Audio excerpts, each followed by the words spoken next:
I need you to consider something before we go any further. There is a city in northern England that has been conquered by Romans, colonized by Vikings, starved into submission by Normans, devastated by the Black Death, besieged for 11 weeks by a 20,000-man army, and then specifically targeted by Adolf Hitler. Not for military value, but because he wanted to erase its history. A city where 2 Roman emperors died, where a third was proclaimed emperor and then went on to reshape Western civilization in ways that still govern how you live today, where Vikings established one of the most sophisticated trading networks of the medieval world, where a mass movement of 40,000 people marched in open rebellion against the King of England and lost, where a woman was pressed to death under weighted stones rather than speak a single word that might endanger her children. And it is still there, right now, today. The walls the Romans built in 71 AD are still standing. The street grid the Vikings laid out in the 800s is still the street grid of the modern city. The cathedral that medieval builders started in 1220 and finished 2.5 centuries later is still the largest Gothic cathedral in Northern Europe. And the specific reason Hitler ordered his bombers to target it, its historical density, its accumulated layers of 2,000 years of continuous civilization, is still visible to anyone who walks through it on any given afternoon. Here is what I need you to hold for the entire length of this video.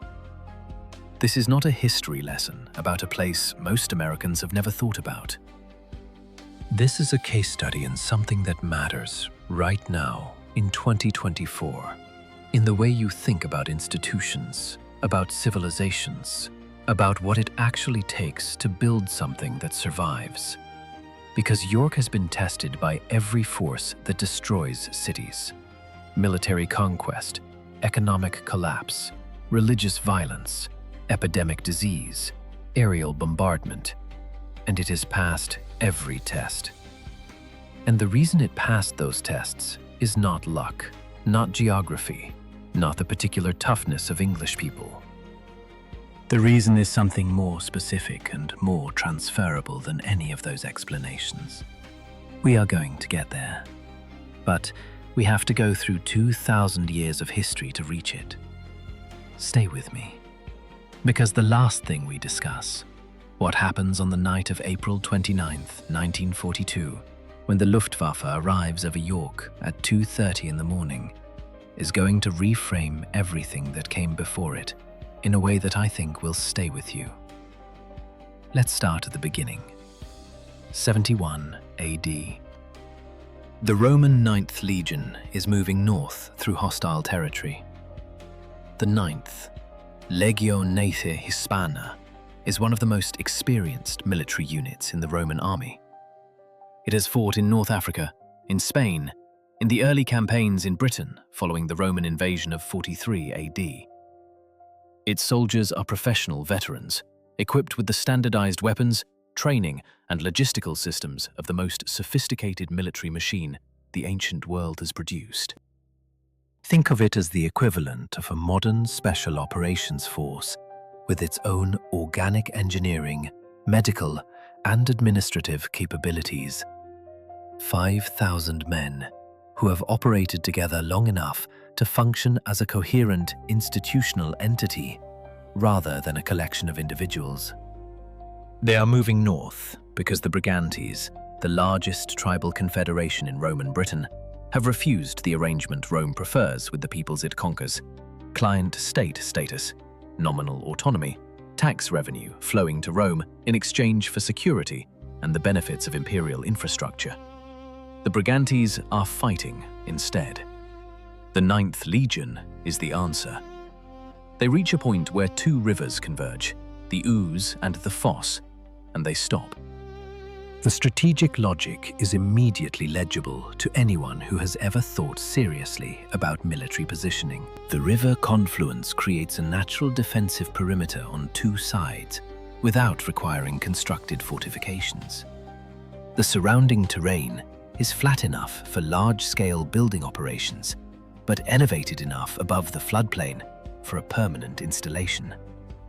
The rivers are navigable from the coast, providing a supply line that does not depend on overland roads through territory that may never be fully pacified.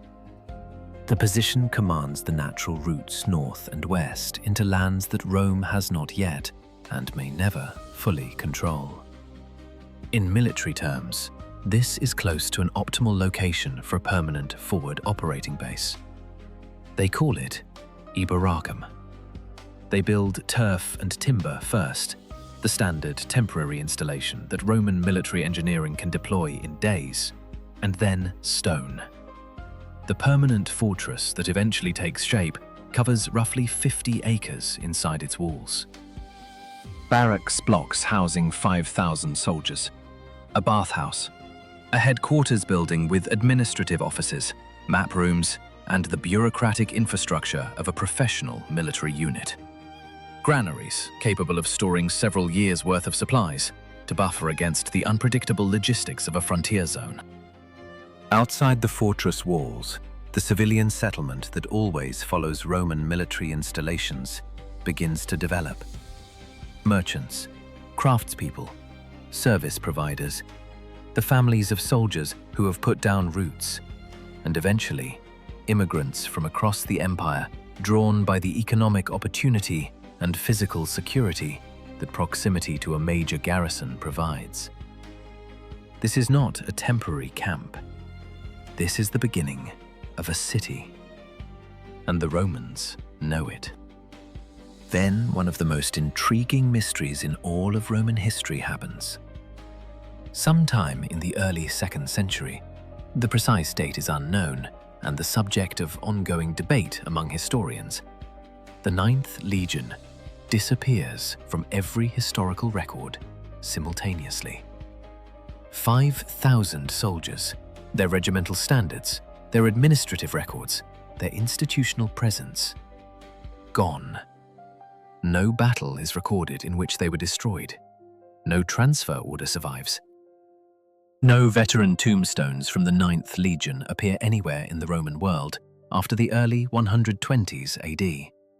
They simply cease to exist as a documentable entity, and nobody has ever fully explained why.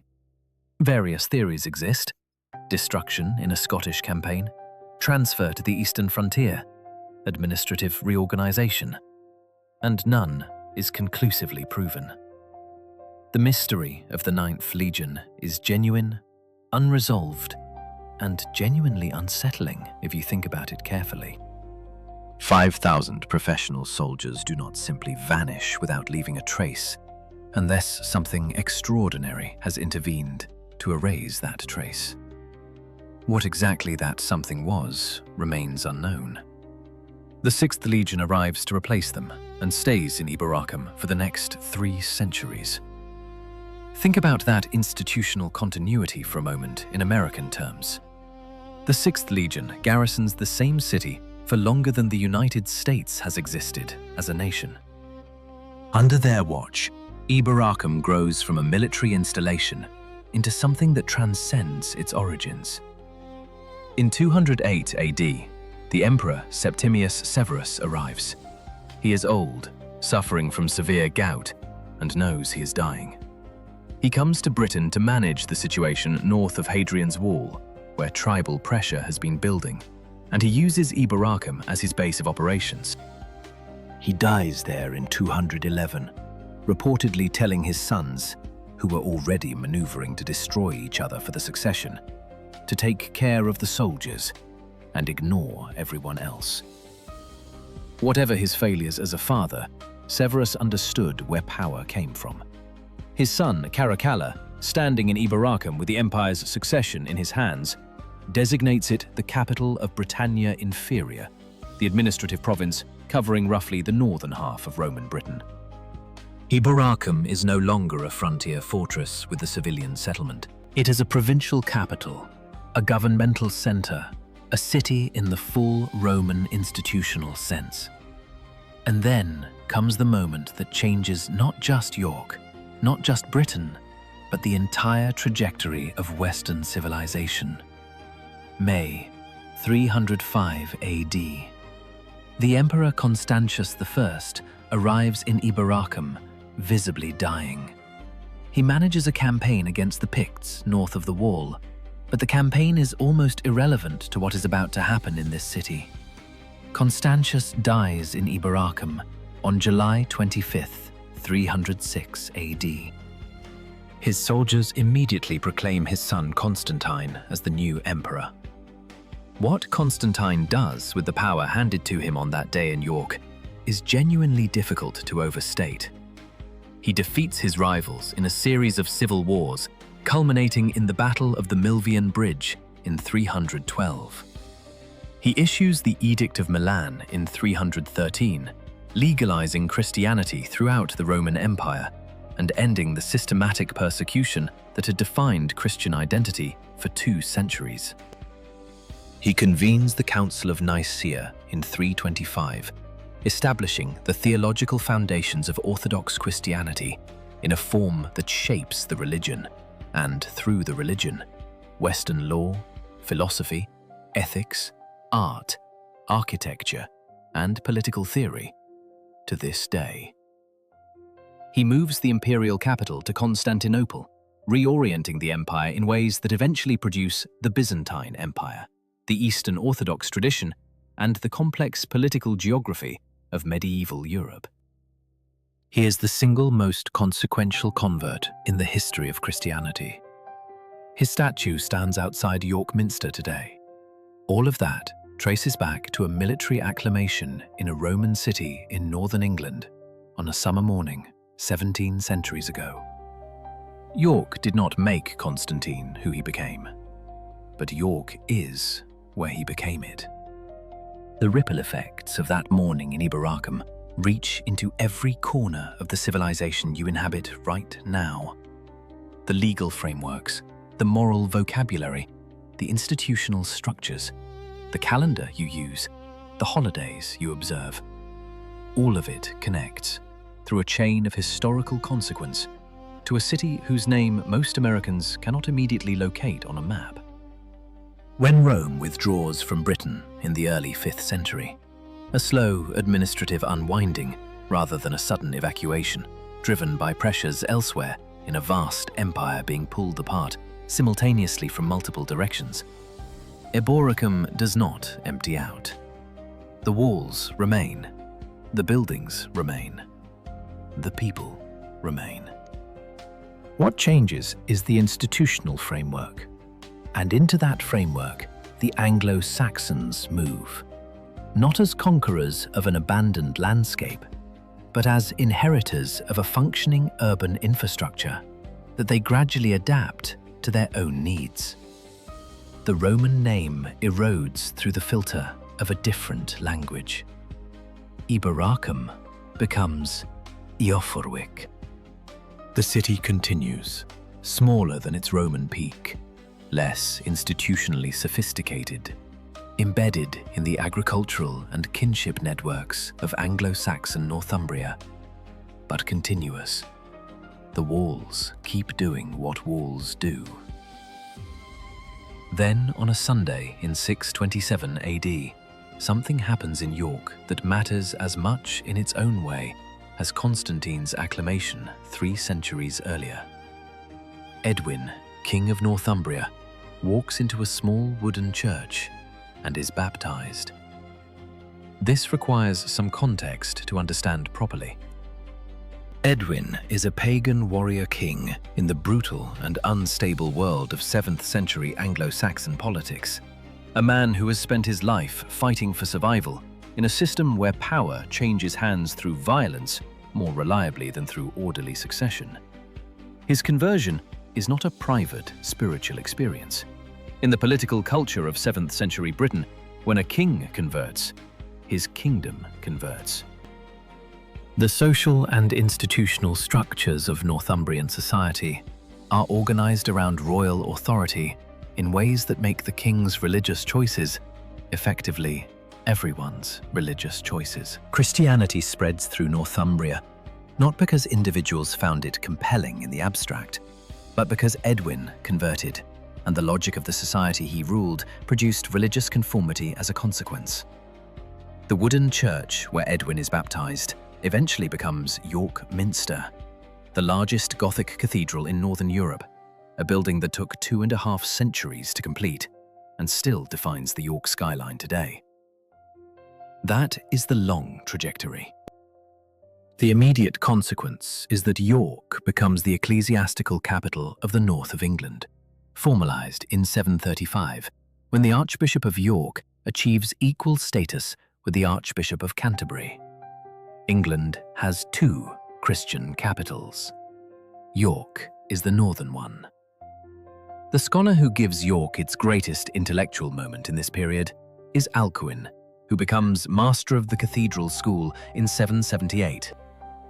Under his direction, the school becomes one of the premier centers of learning in Europe, a destination for scholars traveling from across the continent to access a library and curriculum that preserves the best of what the post-Roman world has managed to keep from the intellectual inheritance of antiquity.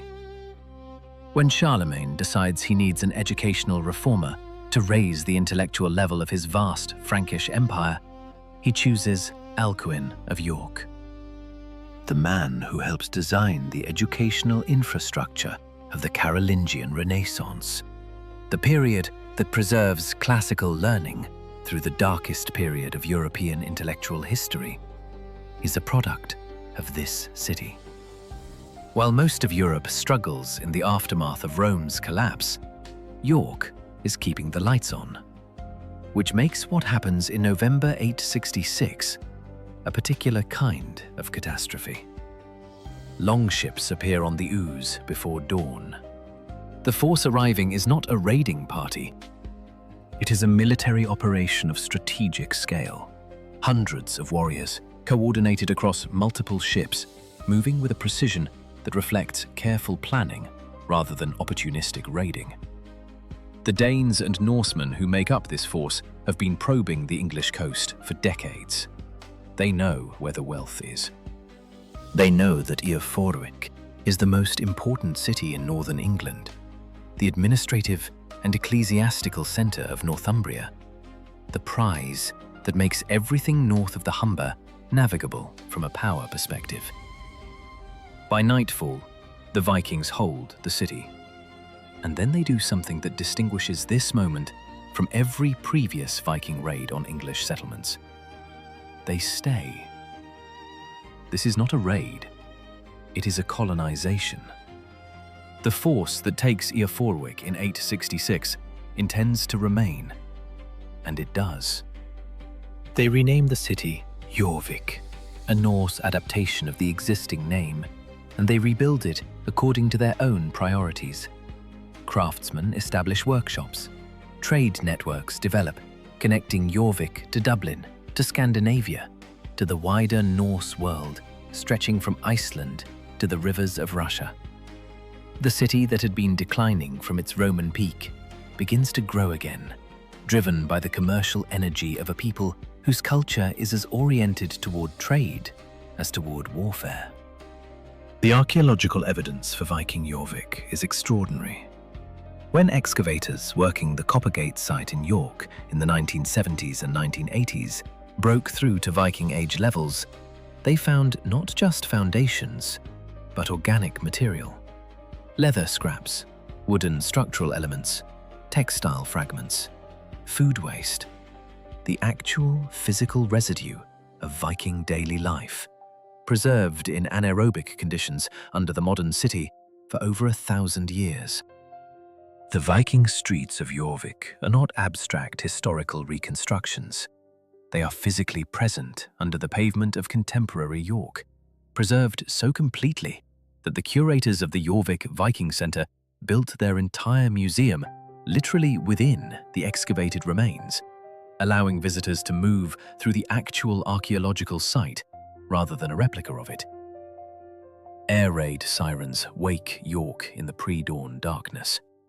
The bombers come in waves, The raids are what historians call the Baedeker Blitz, named after the German tourist guidebook, because the targeting logic is explicitly cultural rather than military. Hitler has ordered the Luftwaffe to bomb Britain's most historically significant cities in retaliation for RAF raids on German cultural sites. The selection criteria are taken directly from the Baedeker Tourist Guide's star rating system for historic destinations. York, with its Roman walls, its Viking street plan, its Norman castle, its medieval cathedral, its Georgian terraces, receives the maximum rating. There are no military factories in York, no weapons installations, no strategic infrastructure worth destroying from a purely military perspective. The point of bombing York is York itself. The point is the erasure of accumulated history. The point is destroying what 2,000 years of continuous civilization has produced in this specific place. The Guildhall, standing since the 15th century, the civic heart of the city for 500 years, burns to the ground. Streets of medieval buildings catch fire. The sky over York turns green with reflected flame. People who survive the night describe the color as something they have no other reference point for. Not orange, not red, but green. The particular frequency of light that burning medieval timber produces when enough of it is on fire simultaneously. The primary target is York Minster.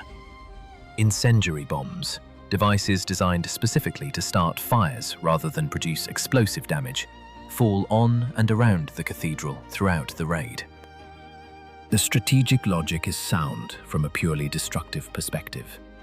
The Minster's medieval timber roof structures, accumulated over centuries of construction and repair, represent an enormous quantity of seasoned wood in a configuration that, once ignited, would be nearly impossible to extinguish and would cause the collapse of the stone vaults below. Burn the roof, and you effectively destroy the building. The Minster is not just the largest Gothic cathedral in Northern Europe. It contains the largest collection of medieval stained glass in the world. Over half of all the medieval stained glass surviving in England is in York Minster. Destroy the building, and you destroy something genuinely irreplaceable. Not in the sentimental way that word is often used, but in the precise sense that no amount of money or intention could recreate what would be lost. And here is the thing I told you at the beginning of this video to stay for. Ordinary people save it. Not the military, not a professional fire service with specialized equipment and training for exactly this scenario. Volunteers, fire watchers, who have signed up to spend their nights on the rooftops of York's historic buildings, watching for exactly this kind of attack. Climb into the burning Minster during the raid. Not after the all clear. During. With bombs still falling on the city around them and incendiaries still landing on the roof above them, they go up into the roof spaces and physically beat out the fires with hand tools before the flames can spread to the medieval timber structures. They save the roof. They save the glass. They save the building.